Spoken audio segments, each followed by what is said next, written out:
Your Steve Jones Show podcast is loading now. The Steve Jones Show podcast is sponsored by Sunbury Motors, North 4th Street in Sunbury, and Sunbury Motors Kia, routes 11 and 15 in Hummel's Wharf. All right, Greg Pickel joins us. Greg, of course, part of that outstanding crew at On3.com and Blue White Illustrated. Greg, welcome. Great to have you with us. Hi, Steve. Good to be on with you, and hope you all are doing well. Well, everyone's been always waiting to see what happens in the transfer portal.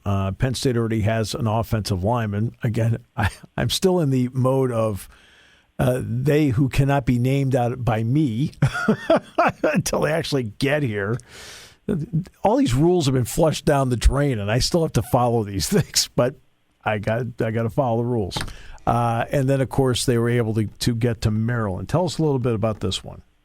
Yeah, so I guess we'll just clarify the one you can't say, but I certainly can, is Hunter Norzad, the offensive lineman from Cornell, who will be here a little bit later this year once he graduates. But, yeah, I mean, Penn State goes down to Maryland on Tuesday morning and gets Demeioun Robinson out of the transfer portal from the Terps. He was a former On3 consensus 4-star recruit. 247 Sports had him as a 5-star recruit, pretty much widely considered a top 100 player in the country in the class of 2021. And he committed to the Terps and spent a year there, played 13 games, started 1. And then for whatever reason, about 2 weeks ago, 2.5 weeks ago, he decided that he wanted to jump into the transfer portal. And that coincided with Penn State certainly knowing it needed the defensive end and a rusher of the passer, and he came up for a trip to Penn State and apparently was very impressed by what he saw. And that was kind of that. Penn State able to close the deal on this one and steal a player from another Big Ten team, which doesn't happen often, but just goes to show you that the transfer portal has really opened up doors for not just programs to get players from schools that, you know, they probably would have been blocked from getting them out of before, but also for players that, you know, if you commit to a school and you play there a season and you don't feel like it's the right fit for you, you have the option to go somewhere else, of course. And if you're not a grad transfer, you have the one-time transfer exception. It'll make you immediately eligible. So, I mean, look, I think we have to be careful to make comparisons to anyone that's come before him at Penn State. And, of course, who I'm talking about is Arnold Ebiketie, because not every guy is going to come here and have the season that he did. And he, of course, had the production at Temple, whereas Robinson just played, you know, again, not a horrible first season by any stretch of the imagination, but certainly, you know, he wasn't putting up the kind of numbers that Ebiketie did at Temple prior to coming to Penn State. So I think we don't want to make that comparison too soon, but certainly if you're Penn State, you're thrilled about this one. Again, this is a former top 100 recruit, 5-star talent that decided to, make jump ship in the Big Ten East after 1 year, and Penn State was certainly willing to welcome him with open arms. And he'll get up here in about a month, 2 months time, whatever it ends up being, and try and make a name for himself in a room that has some talent, but also has some question marks. Remember, though, Ebiketie also was an older player. He had a year remaining, as opposed to a young player who's only played 1 year. Exactly, yeah, and that's where I think we have to be careful for one of many reasons, of course, but one of the reasons anyway to be careful about drawing that comparison. It's going to be hard not to for some, and it's going to be easy, kind of straight line to draw for others. But yeah, ultimately, it was two totally different situations. You know, this is a guy who comes to Penn State with 4 years to play 3, and of course, you would never work under the assumption that he's going to redshirt at Penn State. But yeah, it's a much different situation, but still a great get for Penn State. Just a guy who, you know, by and large, considered the Lions and many other Power 5 programs, rather, during the recruiting process. He, of course, really was hamstrung by being able to take visits, as every recruit was in that 2021 class because of the pandemic. And, you know, I don't think this is the last guy we see from that class end up in the portal. Now, look, some of it's not going to be in any way, shape, or form related to the lack of taking visits or things like that. But I think there's going to be, and I'm not saying this is the case here either. He has not yet talked publicly about his reason for leaving Maryland and so on and so forth. But, you know, again, those guys had a very unique recruitment compared to pretty much anyone that came before them. And so I think you'll see some of these guys who are only a year or two into football maybe decide that they want to look somewhere else. And again, it doesn't have to be just this class. So it will likely happen and will happen, certainly in many classes. But, you know, there's a lot to keep in mind, obviously, when these things happen.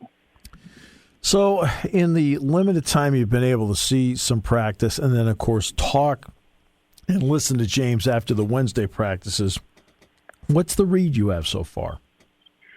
Well, you know, spring practice is interesting, right? Because it's, hope springs eternal, no pun intended. But, you know, everything is on the right track and everything has gone good through winter workouts. And I mean, I think that certainly it sounds like they're happy with a couple of things. Obviously, Mike Yurcich talked, a week ago, 2 weeks ago at this time, and basically said that, another year of consistency, I think, is going to be big for everybody. And that's not just, him. It's not just the quarterbacks. It's everyone, both the players and coaches on that side of the ball. So, I think that obviously they have some numbers issues up front on the offensive line this spring. James Franklin's talked about that on a couple of different occasions. So that's going to possibly make the blue white game look different. And I'm sure it's made practices to some extent look different. But, then with Manny Diaz on the other side of the ball, things seem to be going well there. He certainly is a very personable, very you can see when you watch him coach how he gets through to players, how he can relate to players, how well he does with communicating what he needs them to do, and certainly the rest of that defensive staff falls into that same boat as well. So, I mean, I'd say so far so good at this point.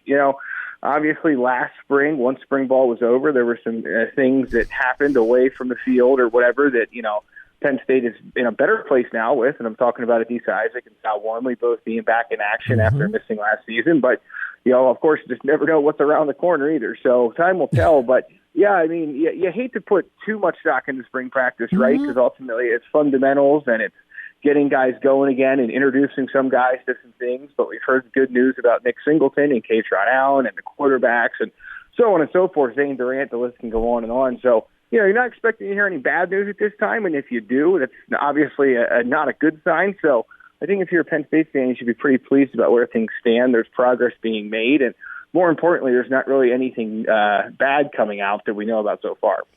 Yeah, we were talking, I think you were talking with Zach a little bit about the timing of this. I've always said that there's certain times of the year that you're more vulnerable to transfers in and out, pros and cons.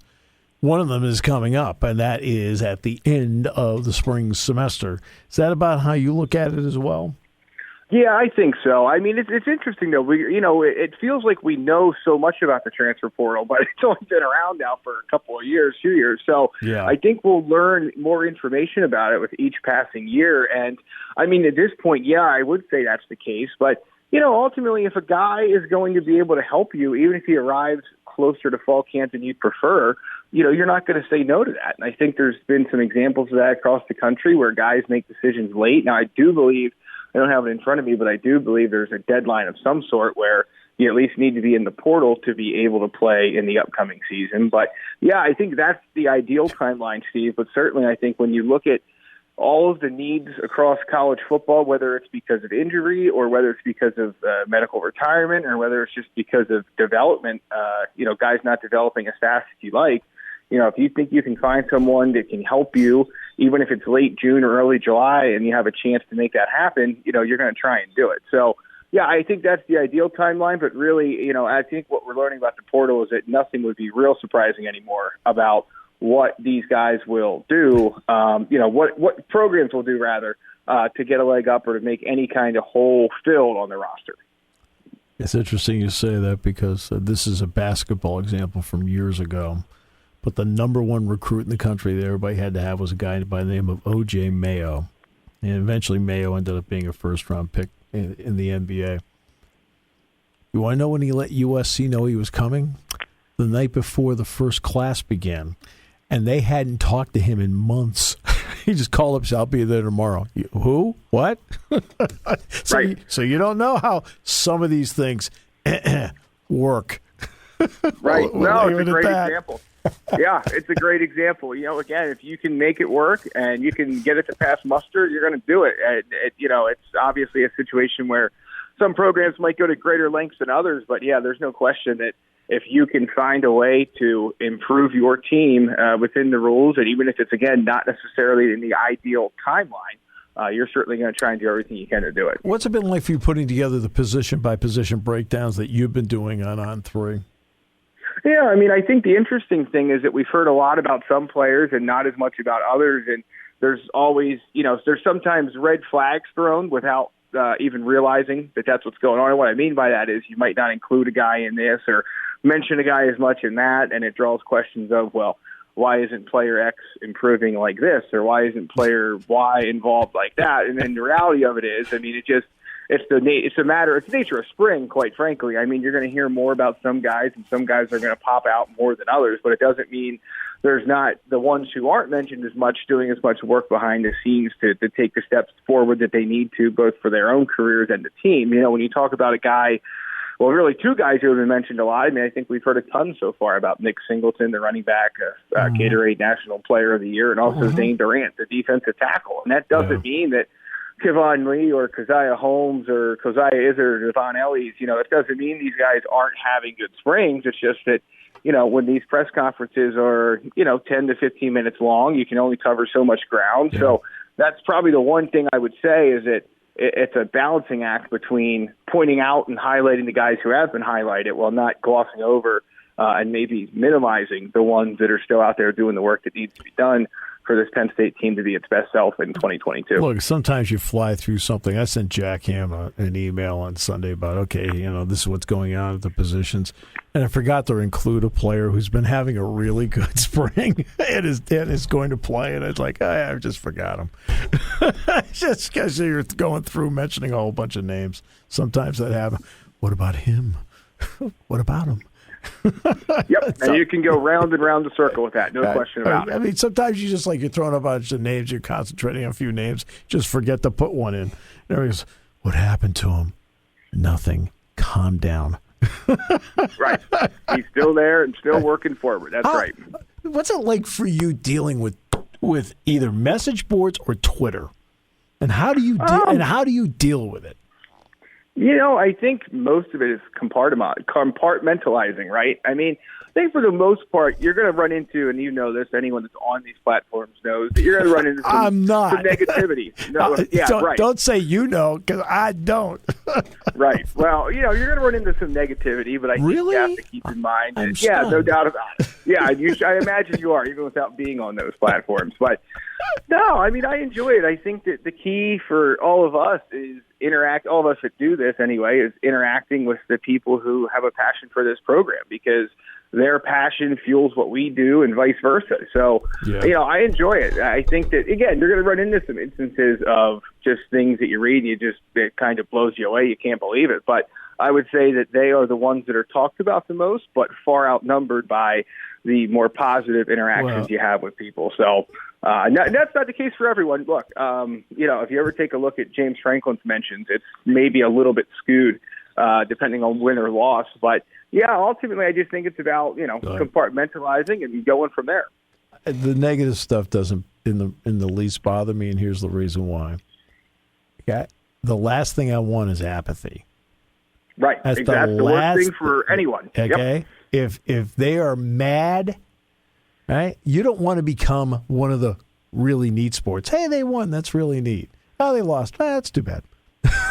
You don't want to be that. Okay, you know. No. And there's certain sports around here where people get mad when it doesn't go right, and they get obviously euphoric when it does. And there's some that, no offense, do fall into the category of the really, it's really neat. They won. It's great. Yeah.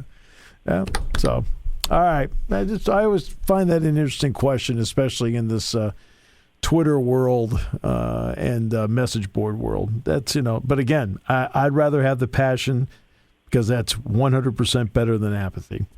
There's no doubt about that, Steve. Thank you, Greg. Always appreciate you very much. You do great work. Always a pleasure. Thanks. Talk to you soon.